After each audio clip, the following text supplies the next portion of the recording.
Good morning, everyone, and welcome back to the Odious Soul.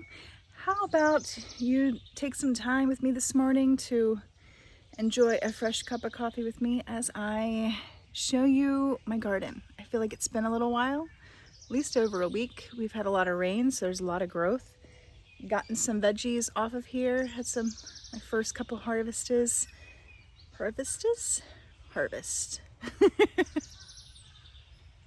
I've also planted some new things and had some issues. So let's show you what we got.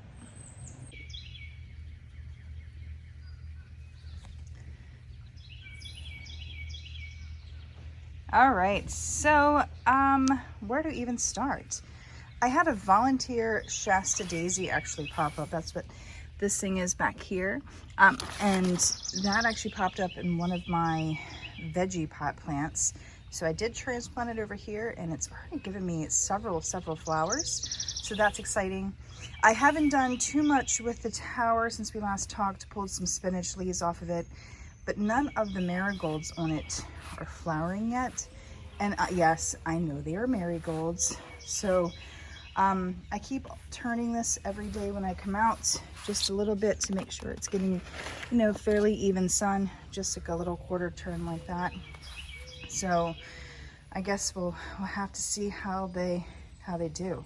I'm pretty sure some of these were possibly like a big snowball variety, so they should put out some really big pretty flowers. But regardless, I showed you before how my arugula flowered and got the pinwheels, but it's so cute I don't want to get rid of it.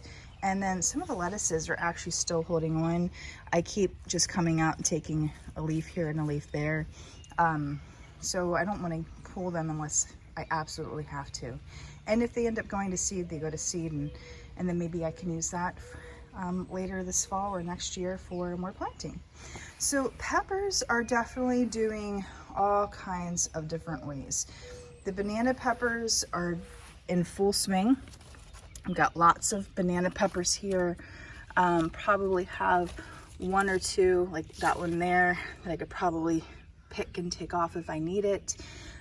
Some of the jalapeno plants are doing well too. This one's getting some pretty good sized jalapenos. Like if I need a jalapeno, I can come out and grab that one. I don't want to grab them until I need them or until I can do like a little bigger harvest with them so I can do things with them. So peppers are doing okay there, but like this jalapeno plant here, sorry, it's morning, I can't talk, doesn't have as many jalapenos, but if you look at the size difference, like that is definitely taller than this one right here. So it's twice the size. So it's very strange. Same bed, probably gets a little bit more light. None of my like regular green bell peppers or any of my bell peppers have started to produce any fruit. Oh wait, I lied. So exciting. Look, it's a little bitty baby, but it's there. Oh my goodness. Okay, so I didn't just totally destroy these plants. They're alive, thank goodness. All right, so then we go to the butterstick squash, and this monster just keeps growing and growing and growing, like he's going to take over my yard. We do have one fruit planted like on here, and then we have a couple females down there that hopefully they got pollinated. I don't see their flowers open today, or I would do some self-pollination. I've already lost several female plants due to them not getting pollinated. So anytime I catch one of those female flowers open, you better believe it, I am sticking my finger up in there. Or actually, I think I use a paintbrush from now on, but I will be pollinating any females that I see just in case. When the flowers open, I'm not going to, deflower it. So anyway, I still have some beets holding on here. You can tell that these are definitely getting a little, like they need some love and care and tenderness. That one was actually just really bad. But still have some holding on. I use these a lot for cooking. They really just bring some color to dishes. So I've been pulling them up Like you can see, like a whole row there is almost gone. So I've been pulling them up as I need. My little volunteer tomato that I've replanted here is getting big, doing well. You know, it's so funny how fast things grow in the summer heat and the summer sun. You know, the seeds that I started inside took forever to get this big. Even like once I brought them out, it took them so long to get this tall. So it's just amazing how something can volunteer itself and then end up, you know, over 2 feet tall in just such a short amount of time. Definitely that summer love. Lettuces are still holding in. Like, it's amazing. I keep coming out here like in the evenings to pick enough for a bowl of salad, and this thing looks decimated, and then by the next morning it's just full again. It's incredible.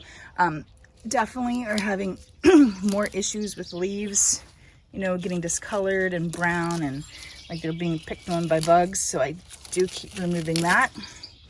But otherwise they're staying pretty healthy, which is exciting, even after this crazy week that we've recently had with super hot. Zucchini, I haven't had much luck with the zucchini yet. Like if we dive in here, there is a female. Like there was a little zucchini down here, but I don't know if it got fertilized or not. Like you see it, but it's so bitty and tiny, so I don't know if it got fertilized or not. But most of these have just been, most of them are just male flowers. So I don't know what's gonna happen with this. And then you can see all the ants in that flower there. Ants just absolutely love squash flowers. And you know, I've said it once and I'm gonna say it again. I was ridiculous for planting these squash so close. I had never grown them, so I don't think I really realized quite how big they get. Like you see other people on YouTube and you see that they are big, but like in the spring, everything's so tiny, you know, the seeds are so tiny. So you're thinking, oh, do I really need 4 feet apart for these bad boys? Yeah, in the future, they're going to get a whole lot more space. All right, but now let's talk about the bean poles. Japanese beetles continue to decimate this. I don't actually see any on here right now. Oh wait, yeah, I do. Oh, dreaded, hateful little things. I've actually, instead of trying to get the bucket, I just started squishing them all. I did buy some traps, and the traps do seem to be helping because there were just way too many before I had the traps. And there goes another one falling down. Ugh, just give them a good shake. There's some, it goes another one way on the top there that I just can't get to. Can't even take a picture of it, so. But I did order some milky spore. Milky spore is not going to help with this year's harvest or this year's decimation of the Japanese beetles, but it will help long term. So once I get that product in and time it right, because apparently you want to apply it to the ground like right before it's going to rain. And there's some other things to consider too. So once I get a milky spore, and once it comes in and timing's good, I'll do a video on how to apply it, and then also all the do's and don'ts. So I wish I would have known about this product. Like, I've hated Japanese beetles the entire time I've been here on this property, which is going on 20 years. So it's like, why didn't anybody tell me about this? You know, like seriously, could have saved me a whole lot of headache. And I know we used to pay the kids like 5 cents to go out and get Japanese beetles off the grape arbor. So just like, why did I not know of this before? Why did it take 40 years of my life to find out about milky spore? What else am I not knowing? All right, so tomato time. Cherry tomatoes have literally gotten taller than me now. So there's the cherry tomatoes. There's me in the morning with no makeup on, crazy hair. So the cherry tomatoes got really, really, really tall really fast. And I still don't see any that are ready to be picked off. I do see one here. Look, this one is slightly blushed. It's slightly blushing, everybody. Look, it's blushing for its appearance on YouTube. But seriously, I'm excited because that means that it's probably going to keep changing, which means it'll end up in my mouth, which is hilarious because I don't like cherry tomatoes. Now, yes, I said I don't like cherry tomatoes, but I also did not like regular tomatoes for a long time either. So it is possible that once I, gotta get this sucker, once I go and eat it now, maybe I will like it, just because, you know, times change, you get older. Here's another sucker. I think once, you know, the plants get to this size, and especially when you have, like I have 3, and this one here I have 1, 2, 3, then I have another one over there. Once they get that compacted, like how are you gonna get all the suckers off? I'm just take a step back. Yep, looks like I need to spend some time with my tomatoes. But anyway, but maybe I will enjoy a cherry tomato now. If anything, I could always slice them in half and put them in salads. I don't mind them like that. The beefsteak tomatoes are right here, and celebrity hybrids are right here. Still don't see any red ones in this mess. They're still only about maybe 4 foot high. They haven't gotten anywhere past that yet, which is fine, but we got some great groups of, and I really need to get in here and prune some of these leaves back on here. I will do that today, maybe on my lunch break, but some great groups of tomatoes in here. Super excited. I have never ever had tomato plants this beautiful and healthy. Keeping the leaves and everything off the ground and pruning up off the ground and watering below the tomato plants, truly the best kept secret. And then also picking off those suckers anytime you see them. And in case you're watching this and are like, what the heck is a sucker? Let me find one for you. I found a sucker for you. Okay, so anytime like you have like a stalk and then you have a branch that comes off, but anytime you have this little thing that kind of forms, like makes it look like a W, or just that one that comes off at a 45-degree angle in between 2 branches, that's a sucker. So you can just pick that and put it in your compost pile. Like, the plant does not need that. It's just extra leaves sucking out extra juice. Here's another one right here.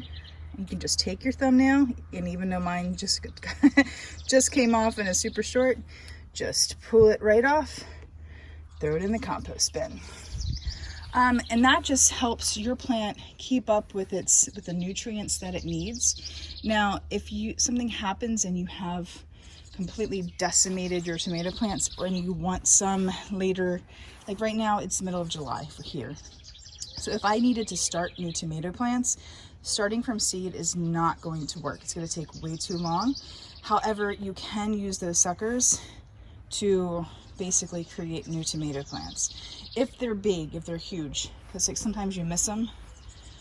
Like, I guess maybe technically that's kind of like a sucker. And I'm obviously not going to take that off now because it's huge. I wouldn't want to destroy it. But oh, look, there's a little one right behind it. Gotta take that one. Whoop. So, yeah. All right. So, Swiss chard, like I said, I'm gonna leave this for seed, even though I really don't want to. I want to eat it every time I come out. This red one especially looks so big, so healthy, so delicious, and I just want to eat it. I want to put it in my mouth and put it in my belly, but I'm still trying to save it for seed. Here is the eggplant. It's still growing. Isn't it so pretty? Like, it is just so pretty.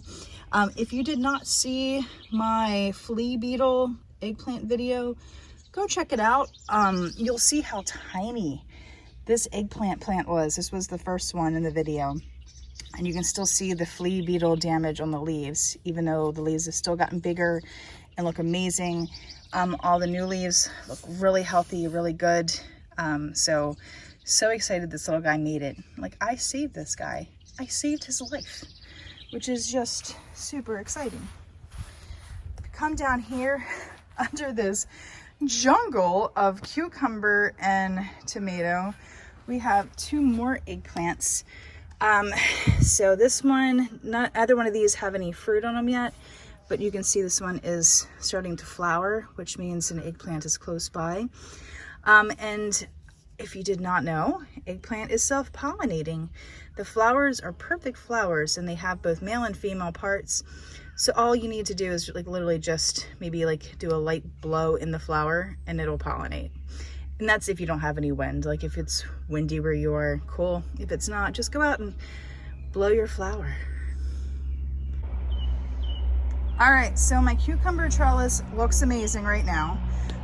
But I will tell you, I actually had some, what is it? Why did my brain just draw a complete blank?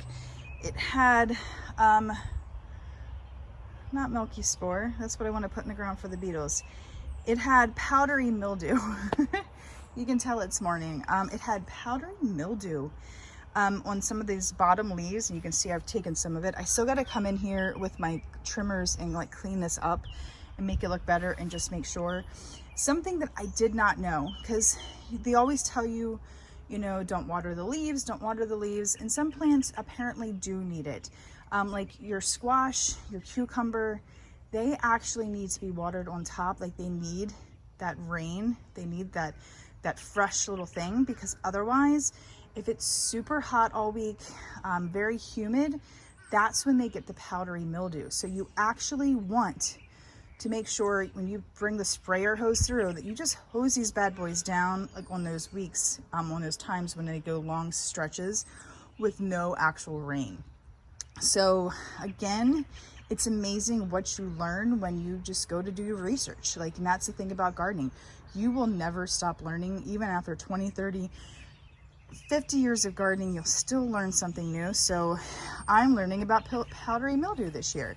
I don't want to put anything on them. And I've said this, I know people keep talking about diatomaceous earth and neem oil, and I do have some copper fungicide inside, which apparently I can use on these. But I'm really trying not to use anything and just try to go completely natural this year and just to see what happens. Like, honestly, the garden has been, I mean, the garden looks great. Yes, we've had some problems with beetles.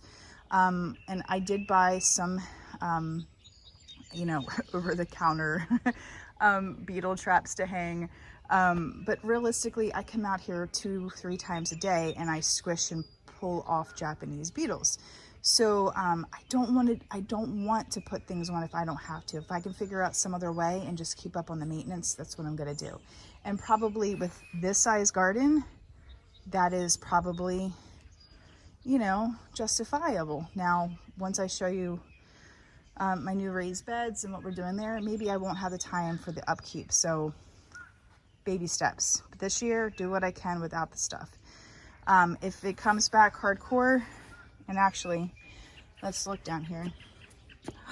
Oh, I just actually saw all these mushrooms down here. Wow. Apparently mushrooms are a sign of a healthy garden, so I guess I'm doing pretty good. But down here are some of the leaves with the powdery mildew. You can see it.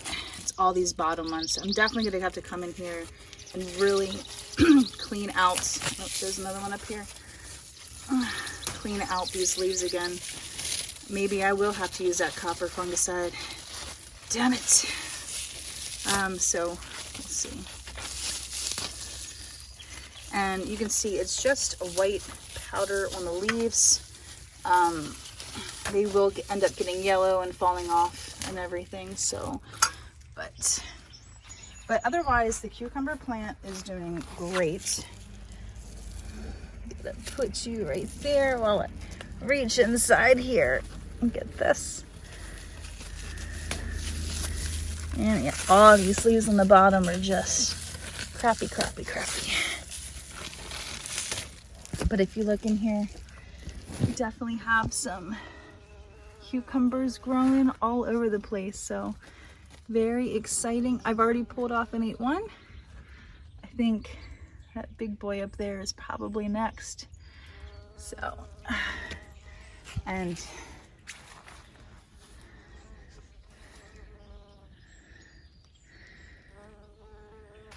the best thing about morning is watching those insects pollinate my vegetables. All right, so in here I had planted radishes and carrots. The radishes are coming up nicely. What is hilarious is I planted 2 straight rows of radishes in between 3 rows of carrots. You can see the carrots are just starting to pop through. Carrots take up to a month to germinate, so I think that's has only been maybe 2 weeks tops. So they're actually germinating pretty quickly in the heat. But the radishes, what happened to them? Why are they just all over the place? Like, I swear I planted 2 straight rows. So I guess we'll see how crazy the carrots come up. All right, right here you're going to see that's actually a sunflower. And you're like, where did a sunflower come from in your strawberry bed that fast? Well, my mother, I had 2 of these guys, this one and another one, sitting right next to my hydrangea plant over by the fish pond garden. And my mother went out there to weed. And for some reason, out of the 2 identical sunflower plants, she decides that one of them's a weed and picks it and throws it in our burn barrel. Fortunately, I was able to rescue it before it ended up being burned. And I planted it here. He still looks a little sad, but we'll see if he'll pull through. I have full confidence he's gonna pull through and he's gonna do good. And because he's in my strawberry bed, there is no way that she's gonna pull him again and try to kill him. So over here, all my little seeds that I germinated for like the basil, dill, well, not all of them, but some of the seeds have definitely started popping up, which is great because these are probably the herbs that I use the most. Dill and cilantro especially. Basil, I can't say I'd overly use basil, but it's definitely good for a lot of stuff, especially pestos and pastas and stuff. So excited that those are coming. Okay, so last but not least, and boy, my hair is a hot mess this morning. I usually wake up looking like I want to be trying to be an 80s rock star. But anyway, so last night I actually put things in my raised beds. So in the first raised bed, at the other end, I planted some chives and some catnip, and I know it's probably too late in the summer right now. Like I said, we're in the middle of July. 6B, Maryland, it's probably late to be growing the chives, but I really wish I had chives, so I'm gonna try it. And I have plenty of seeds left over if I want to try it later in the fall. So I also planted some catnip for my cats. Mints tend to do good all the time. Like, I don't know, my mint by my fish pond's thriving right now, so maybe this will do good and come up. So we'll have to see. Don't know. I don't think I've ever started catnip from seeds, so we'll see. In the middle here, you'll see a pot of peppers. These were actually over by my grill patio, but they weren't doing too well. So I thought I would bring them over here into the direct sun and see if they are doing okay. They look like they might have some bug damage on them too. I haven't really investigated too much. So I might end up putting these in one of the beds just to see if they'll give me any fruit. They were germinated at the same time as the ones in the garden, but they've been sitting in the shade for the past couple months, so they haven't really had the same kind of growth. So we'll see what happens there. Also, right underneath my butt, I planted more of the chard. I did read that even though Swiss chard tastes better when it's slightly frost kissed or in colder temperatures, you can grow it all year, and it's actually pretty heat tolerant, which I was excited to read and learn. So I planted some more bright lights. I planted 2 rows of just small rows of bright lights, and then some dark green lucullus, something, Lu something, dark green lucullus, I guess that's what it is. I'm sure you'll correct me if I'm wrong. So that's what's in this, and I'm not trying to overplant this because There are a lot of things that I want, and I know that some of the stuff isn't going to make it because it is still so hot and we don't know what the rest of the summer is going to look like. Like sometimes it gets really hot in August, sometimes it doesn't. So I'm leaving room for error in these beds. But what else I've done is in this other bed over here, like over here, I have planted 2 zucchinis. I just the seeds, so I'm really hoping that they both germinate. But as you know, I planted way too many over there, and I've had to pull up some plants because of the tightening. And so I wanted to give a whole end to the zucchini that's different squash. So I have 2 zucchini seeds here, and I have 2 butterstick squash seeds here. So these ends of these beds hopefully will be full of squash in about a month's time. Up here, I have planted some double yield cucumbers. I think there's 4 or 5 I planted across. I'll probably thin them so there's not 5, but that way it gives some room for air, and I'll probably build a trellis here for them. Over here, I have 6 cantaloupes, Hale's Best.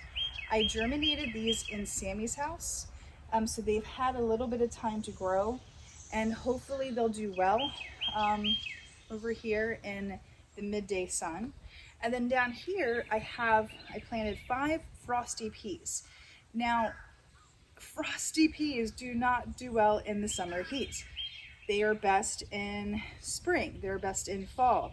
So I germinated them, they came up so fast, and you know me, I can't kill plants. So I had to give them a chance to grow. Now, they'll probably won't actually produce pods or peas or fruit until it starts getting down into the 70s again, which is probably gonna be a while. So it might take up a lot of space in my garden. I might learn that next year not to put them in and start germinating until the end of July. But I also didn't want to miss them, not get peas. So I wanted to try it. So we'll see what happens there. Yeah. So that's really all I've done so far. But I think it's a good start. So it's going to be fun to watch these beds grow. 4x4s are the perfect place for a cup of coffee. But here are those frosty peas. And I mean, they just came up so strong and so healthy. I mean, seriously, like they are just so freaking cute. You know, like they are just beautiful. I couldn't help but just want to get them in my garden. So we'll see how they do in the heat. And again, gardening is an experiment. There is no right, there is no wrong. There's only try. And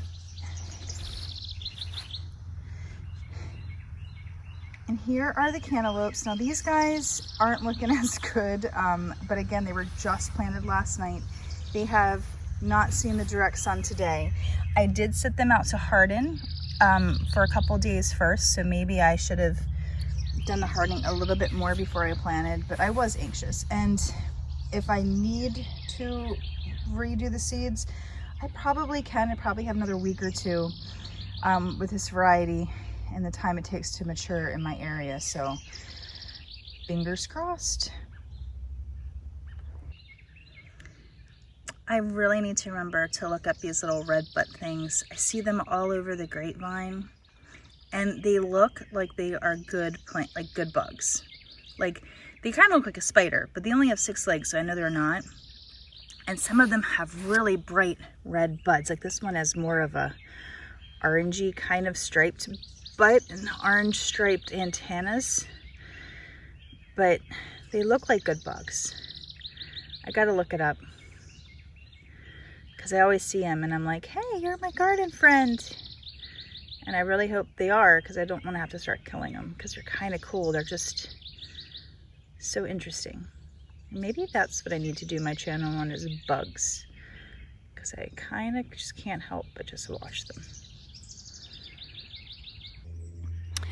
All right, so that's the garden so far right now. Definitely have some things that I need to come out here and prune, like the tomato plants, get some of the extra leaves out of there, allow for better airflow. Same with the cucumbers, especially with the cucumbers being so close to tomatoes. I don't want anything bad to spread over to them. So, but otherwise everything's looking pretty good. The Japanese beetles have died down a little bit. Is it the traps? Is it not the traps? I don't know. I don't care. I'm going to apply milky spore. And from what I understand, if I do that for a couple years, it should be good for several more years. And even though Japanese beetles can still come in from the outside, milky spore will at least keep down the population on my own plant, on my own planet. Oh my gosh, I'm a mess in the morning. Like, I used to never be a coffee drinker, but now I can't live without it, and I might need a second cup today.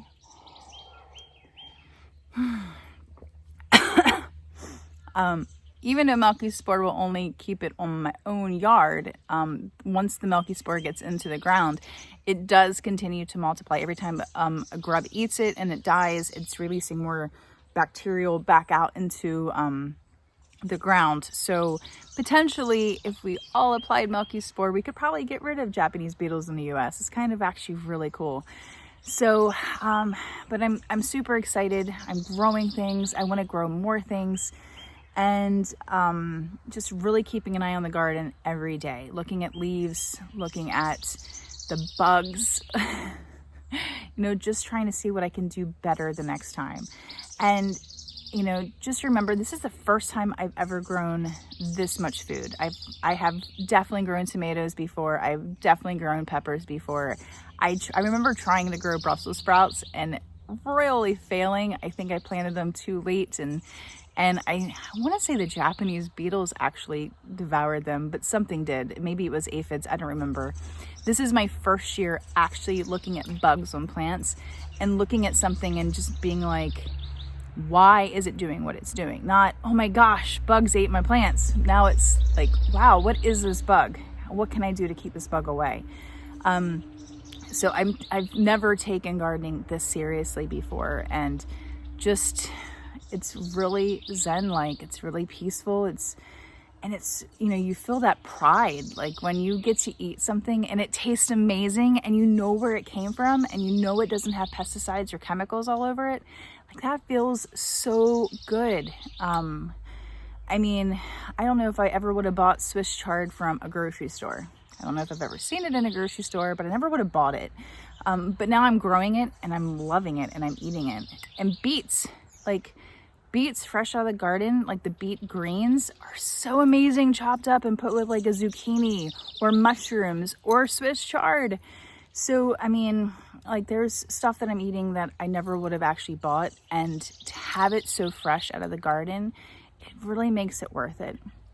And I'm also not rushing to a grocery store. Like, I know I don't have a lot of stuff coming in yet, but I don't want to go buy tomatoes because I'm going to have tomatoes soon. So why do I want to go buy tomatoes? I can last a couple more weeks without buying tomatoes until my tomatoes come in.